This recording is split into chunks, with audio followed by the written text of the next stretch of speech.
press record. Let me know when you're recorded. Hold up. Let me press my button. I got it. Okay, so are you recording, Alan? No, I'm not recording yet. Hold on. Hello. Welcome to What's Good 317, a podcast about people, poverty, and progress. My name is Gigi, and on my right I have... Mads. And then next to her is Tanner. Next to Tanner, you have Alan 2. And next to Alan 2, you have Alan, also known as AB. So we're here, like I said, to speak about people, poverty, and progress. And one of the reasons why I'm here is because, I've kind of had my own instances with poverty growing up and all that, and I work in the nonprofit sector. So I really think there's some light to be shed on issues that people are going through day to day. What would you say, Mads?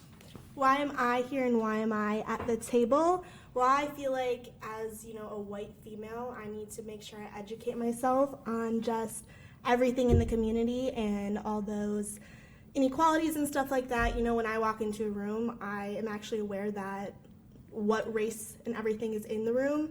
And I'm sure other people of different races and ethnicities feel that too. But I feel like as a white person, not many people do. So just having those open conversations to really try to lead a change is what I hope to bring to the table. Are you reading that, or you just had it off the dome?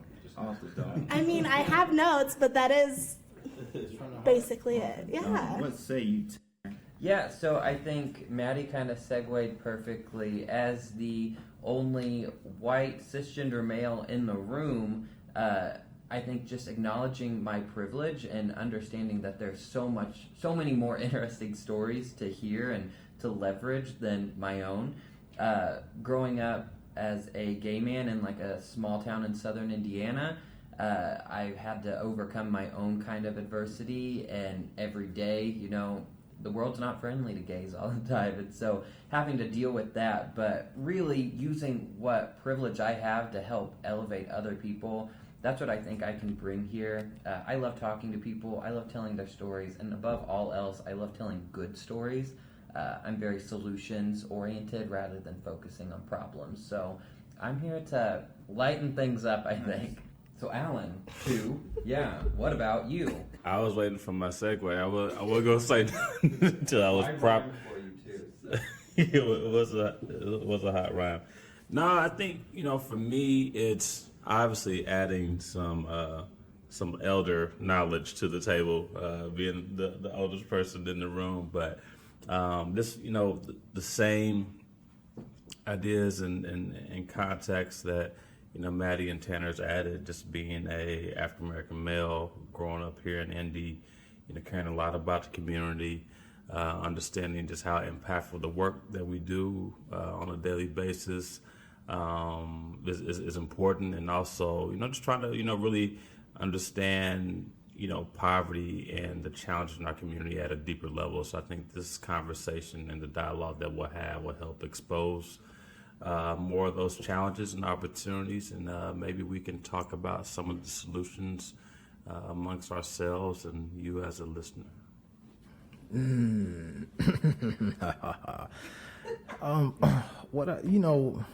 Kind of my purpose in all this is I just want to be able to add some perspective. I feel like we all are coming at it from different places and viewpoints in our own lives, but as somebody who is not necessarily from the Midwest or from Central Indiana, I've been here quite a while, I may have a different viewpoint on that. And then also, sometimes I like to play the devil's advocate and look at things from the other side. So I just want to stir up some drama every now and again and really push back on some things, you know what I mean? And that's just my primary focus. Where you from, though, Bill? I'm from the south side of Tallahassee, Florida.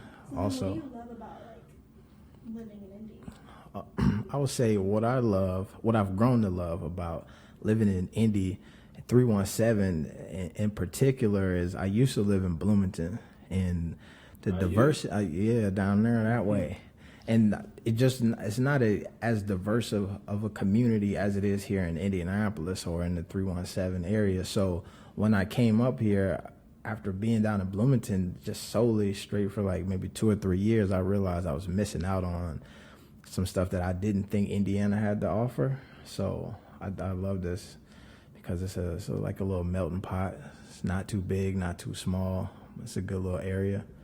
That's what I think, like the sense of community here in 317. I'm from the Midwest, I'm from Wisconsin, and so it definitely has that kind of Midwestern feel, which I appreciate, but I think all of us try to work hard to be enlightened and just trying to make Indy in the world a better place, one day at a time. Well, and here's the thing. I feel like people are really sleeping on the amount of diversity that really is here in central Indiana. Because people look at Indiana and they're like, white folk, and that's it. And like, yeah, there's a lot of us around here. But at the same time, like, young people especially are coming to this city because it's affordable, and there's a lot of interesting perspectives and just mentalities that are coming here for work, for play, whatever it may be. But people got to realize that there are a lot of interesting people here, not just your country bumpkin.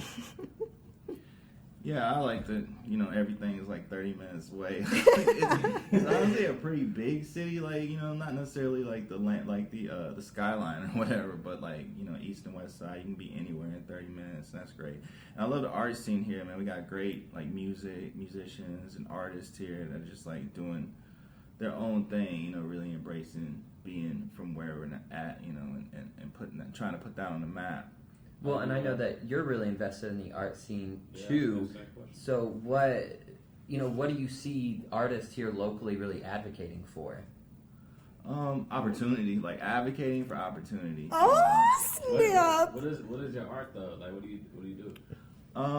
I do hip hop music and I do like illustrations. So I mix it up between those two. I feel like I can bust my freestyle real quick. Yeah, let's hit it. Yeah, let me drop this freestyle real quick. I'm gonna insert it. The mic just went out. Did you see that? Sorry, you missed it. The mic. Oh man. All right, we got to get better technology. Obviously, maybe we'll do that next episode. So as we are talking about Indy and maybe why we here, what's the question I made? Why we'll never leave Indy? Like, why is this like your home for the next 5 to 10 years? Well, I'll start. I said I came from Wisconsin, and so I love the Midwest, and I always want to stay in the Midwest. One of the reasons is because it has 4 seasons, and I love winter, and I don't like the hotness of the South. But I went to school at Butler University, and quickly I just felt like this just felt like home. It's not too far away from my parents, and so if I need to go home on the weekends, I can. But I just like all the little nooks and crannies that I don't think that's the right term. that 317 has. I think it offers a lot of different things. It's funny because I'll talk to people who aren't from here but are like here just periodically, and they don't think that Indy, like Tanner said, has a lot to offer, but I think they're just not looking for it. I think you have to go out and explore and ask questions of what's going on to find that beauty. But I just love everyone here, and I can't see myself leaving. Right, and can we just talk about how nice people in the Midwest are? As someone who's traveled and used to want to get out of here and go to the coast, now that I've been to the coast and I've been back here, I'm like, they don't hold the door for me out there. Like, nobody is going to grab my groceries if I start dropping them. I was in Miami over the weekend, and then not one Uber driver got out the car to help with any luggage. They just popped the trunk. Yeah. Say, yo, you on back there, brother. Look, you're paying me to drive. Right. Not to be nice, not even a little bit. I would say, for me, what I appreciate about this area and why I'm comfortable being here for another 5+ years, like he mentioned, is like Tanner said, just once you leave here and you go to see other things and then you compare that to Indianapolis, I feel like we got everything that I would love to get from another city. Just going downtown, and they got the statues and the memorials and monuments, museums. There's a Colts, Pacers, there's hockey, I think, soccer, baseball, all of that here in the city, and that's the stuff that I would love to be a part of. You know what I mean? The food is good, so. It also seems like there's an ability to create something for yourself here, whereas in some other cities, everything's already been done. there's a long history of it, you know. And here it seems like, you know, things are kind of more open, like the Wild West or something like that. A new frontier, if you will. Frontier, yeah. What are some things that we've learned about the city that hasn't been so great? Maybe some things about poverty that we didn't necessarily recognize. That we can maybe talk about. He put me on to Who's Gijo? Help us understand. What is Gijo? He's a good friend. He's a good friend of mine. What is it?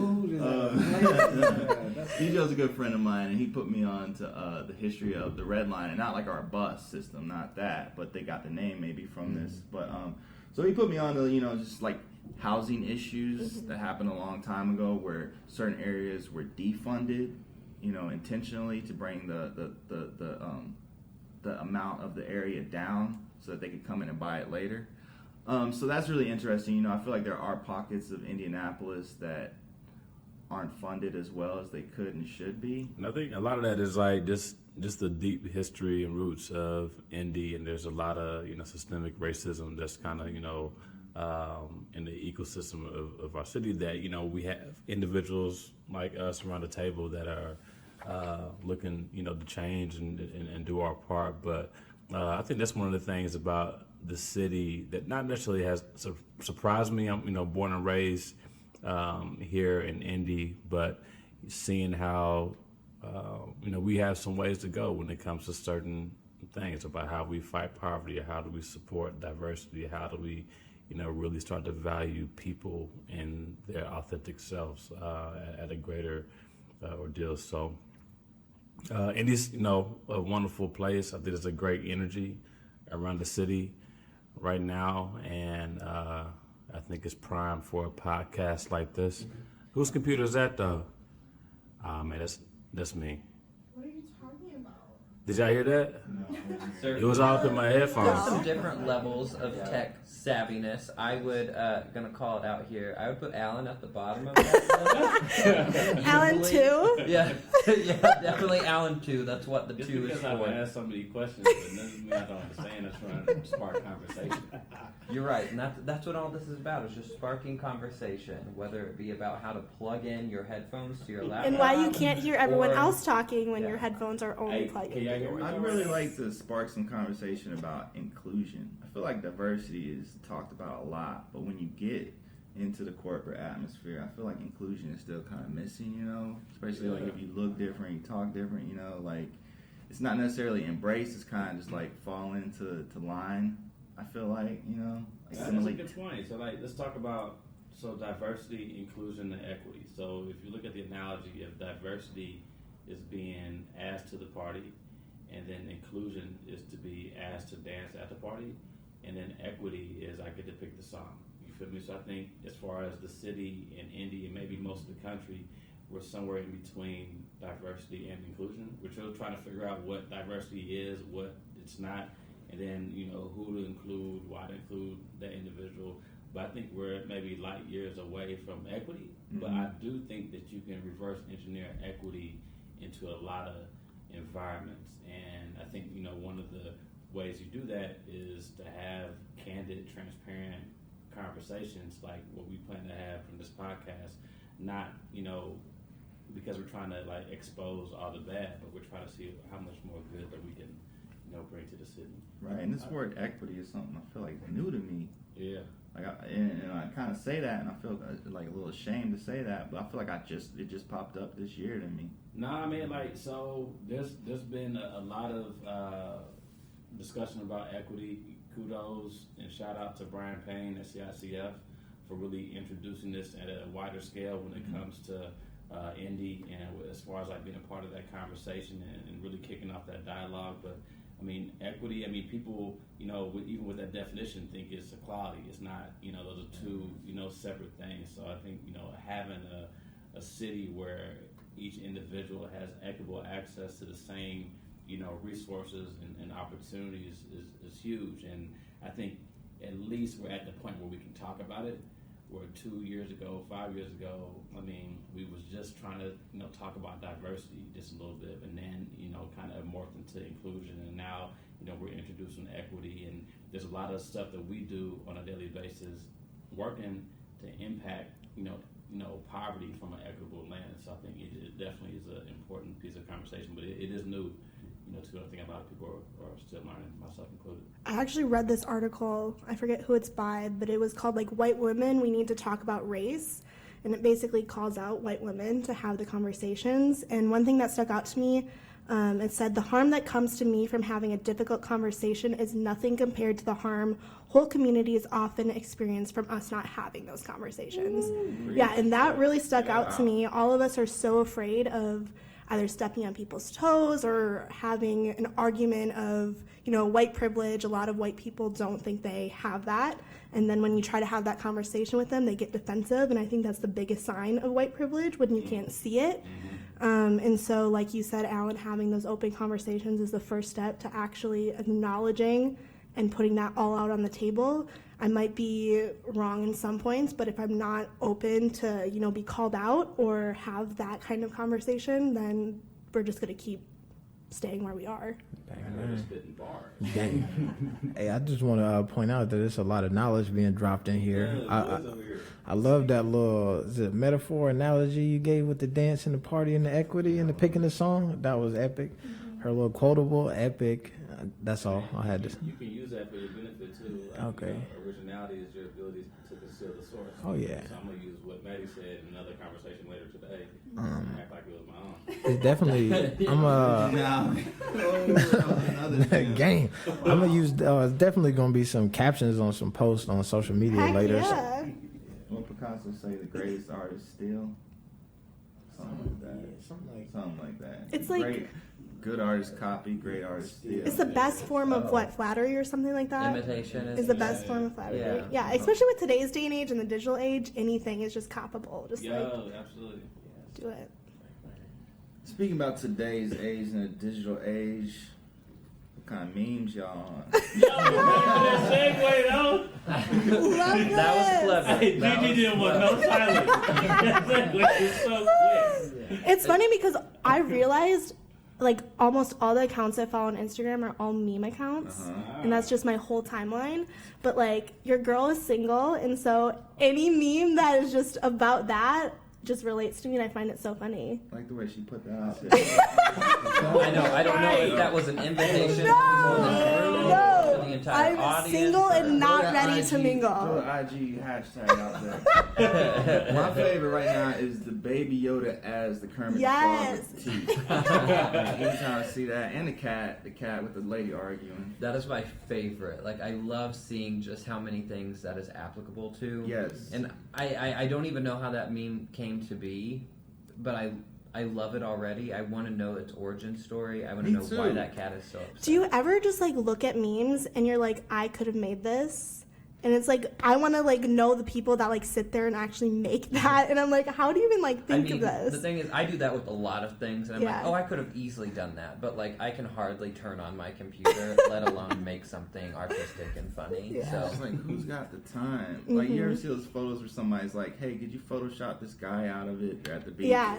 And then it's like Everyone does 1,000. It's like, that guy's face is on all their faces. Yeah. And then that guy's face is the actual beach. People are Like, talented, who's got man. the people are talented and they have a lot of time. I don't know I which don't one is. understand these people. it's definitely a healthy / unhealthy combination of both, I would say.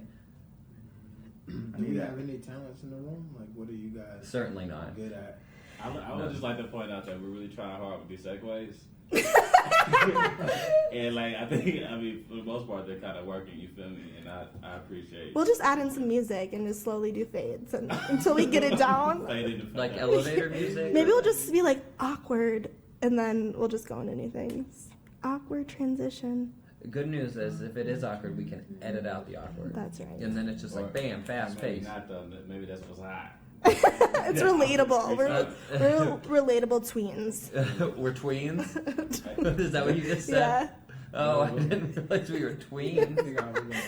Cute. Tanner's editing it. Yeah, Tanner. Oh, right, but I'm the one going to take all of them. Brother, what was your question now? I'll cut you off. Oh, what are our talents? Do we have any? Like, what do you do? Like, what's your thing? What what makes you unique. You know what I mean? We know it. Oh, this is very deep. Very That's hard. Like, philosophical. It's a whole spectrum of People? space to answer that question. I can go real quick though. Yeah. So I'm also a musician. So what kind of musician? what kind of musician? Well, this is nothing that I can't play necessarily. I'm not trying to brag, but that's just these are just facts. I think we need to have a live concert. We can do something or like we that. can have a battle off. Is that okay? A battle off? Are you gonna perform that? No, just between Gigi Gray. You just made up. But That doesn't sound right to me, battle No, off. it doesn't sound right because it's not right. That's fine. That's like you don't want the battle. Battle off. Me trying to be cool, not working. Try harder. No, that's my special talent. I don't know if you're looking at me because I'm supposed to go next. No, you're directly to my left though, so I know, so it feels natural just to be like, Oh, man. Satan, what do you do? talent. I'm really good at getting people to buy me drinks at bars. Would you count Love as that. talent? Teach me your ways. So we have a single white female amongst us, Tan. If you can just let her know what is your secret. Yeah. So it's called having, authentic, I'm doing air quotes here, interest in whatever it is they're saying. Whether it is authentic or Just not, pretend. you gotta pretend it. If they're telling you about their boring job, you have to act like it's the most interesting job you've ever heard But I about. feel like a lot of things can be read from my face. Well, then I don't know how to Fix help your you. face, Yeah, I was gonna say, Fix your face. that sounds like something you need to change. Maybe a talent you Change. don't have. Yeah. So Tanner, is it just drinks, or could you elevate that up? Maybe get a car next year. Oh. I'm really apartment? trying. I would really love for Could you get a someone Louis to bag? buy me an apartment. Louis Vuitton. Louis Vuitton, yeah.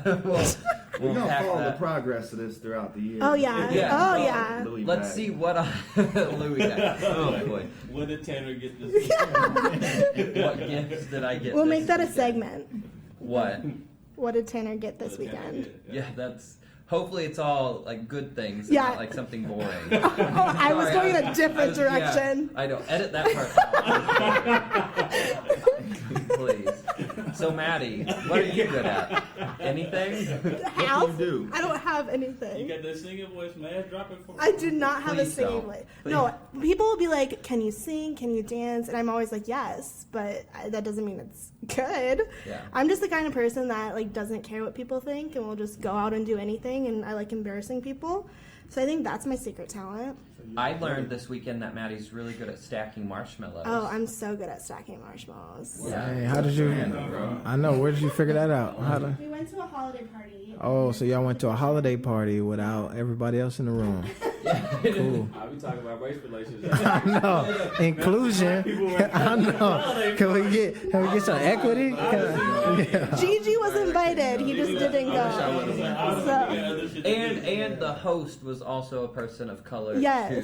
So before, because like I said earlier, I love sharing good news and good Yes. things that are happening and the awesome work of our neighbors and people we don't know at all.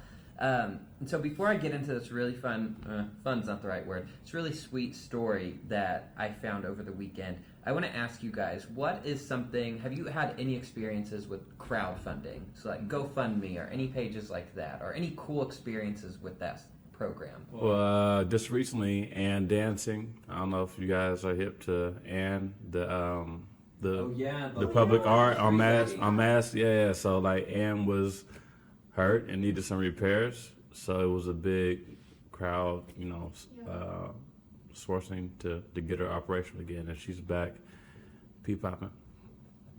All right, hold on a second. 'Cause I thought that I knew what you were talking about, but I have no idea. What is this? The Little orange lady. Yeah. and so she's hurt. Okay. No, yeah, she needed some repairs.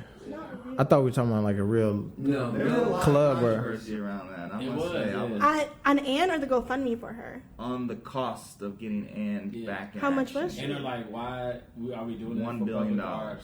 $1 million. $1 billion. Yeah. Nuh-uh. Notice $1 billion. It was a lot of money, but I think Can you just put a light bulb in? That's what people. That's what people. Yeah. Hey, it's not like a light bright though. Is that? Oh, that's my age. What? You Yeah. have a light bright growing up. I had a light bright, so we there. Nightlight. It's a toy from the 80s. You put the little pigs in. Tanner, I apologize, but and dancing is a example of what you're referring to. Yes, I wouldn't necessarily say that's a what's good 317 story, but it was a story that happened in 317. Sorry, Ann. So the reason I brought this up, yeah, sorry, Ann, you're cute, but I'm not attached. Our wonderful news partners over at RTV6 released a story this weekend about a couple named Craig and Mary. They used to live here in Indianapolis, and they recently moved down to Florida, which we've talked a lot about on this episode for some reason. But when they moved, Craig was diagnosed with brain cancer. So sad moment. And they were miles and miles and miles away from all of their friends. And so they reluctantly did the whole GoFundMe or crowdsource funding, whatever it's called. And they were actually able to raise over $23,000 from their friends here in Indianapolis. Wow. And I thought that was really, really powerful because we had got some good people here. And Mary actually told RTV6 that she's absolutely floored at the outpouring of love and support. She said, I think I've cried for more than 3 days when we found out all the fundraising. It was honestly overwhelming. And so again, that's just people coming together to do something really good for people they care about, even though they're far away. So you don't have to live in 317 to forever be loved by people in 317. Love that story, man. It's amazing the power that the community has in their hands now, that we're living in this digital age. Yeah.